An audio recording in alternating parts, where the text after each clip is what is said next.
আমাদের দেশে প্রায়শই এমন ঘটনা ঘটে থাকে, আর এই ঘটনার সূত্রপাত হয় আমাদের কিছু ভুল সিদ্ধান্ত গ্রহণের কারণে। আর এই সিদ্ধান্তই আমাদের আলোকিত জীবনকে অন্ধকারাচ্ছন্ন করে তোলে। তেমনই এক ঘটনা আমি আপনাদের সামনে তুলে ধরলাম। কি রে, কেমন আছিস? শুনলাম নাকি তোরা অন্য জায়গায় চলে যাচ্ছিস। হ্যাঁ রে, ঠিকই শুনেছিস। তুই তো জানিস আমার বাবার ট্রান্সফারেবল জব। খুব মিস করবো রে তোদেরকে, স্কুলের দিনগুলোকেও খুব মিস করবো। বল, উচ্চ মাধ্যমিক তো হলো, এইবার কি নিয়ে পড়বার ইচ্ছা তোর? যেটা তোকে বলতে এসেছিলাম, গল্প করতে করতে একেবারে ভুলেই গিয়েছি। সামনের মাসে আমার বিয়ে। কাকু কাকিমাকে নিয়ে যাস কিন্তু, এনে। তুই বলছিস নাকি? তাহলে তুই আর পড়াশোনা করবি না? হ্যাঁ, কেন করব না? আমাকে তো শ্বশুর বাড়ি থেকে বলেইছে আমি বিয়ের পরেও পড়াশোনা করতে পারবো, আর যদি চাই তাহলে কোনো জবও করতে পারি। যে সিদ্ধান্তটা নিচ্ছিস, ভেবে চিন্তে নিচ্ছিস তো? পারলে বিষয়টাকে ভালো করে ভেবে নিস। হ্যাঁ, আমি ভেবে চিন্তেই সিদ্ধান্তটা নিয়েছি। যাই হোক, আমার আজ অনেকটা দেরি হয়ে গেল, হাতে অনেক কাজ রয়েছে। তোরা যাস কিন্তু, আজ তাহলে আসছি।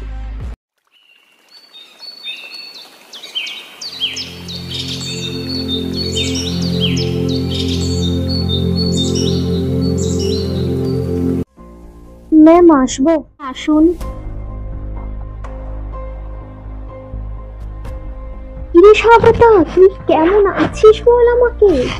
কতদিন পর তোর সাথে দেখা। তা তোর চোখ মুখে এমন অবস্থা কেন? কিছু কি হয়েছে?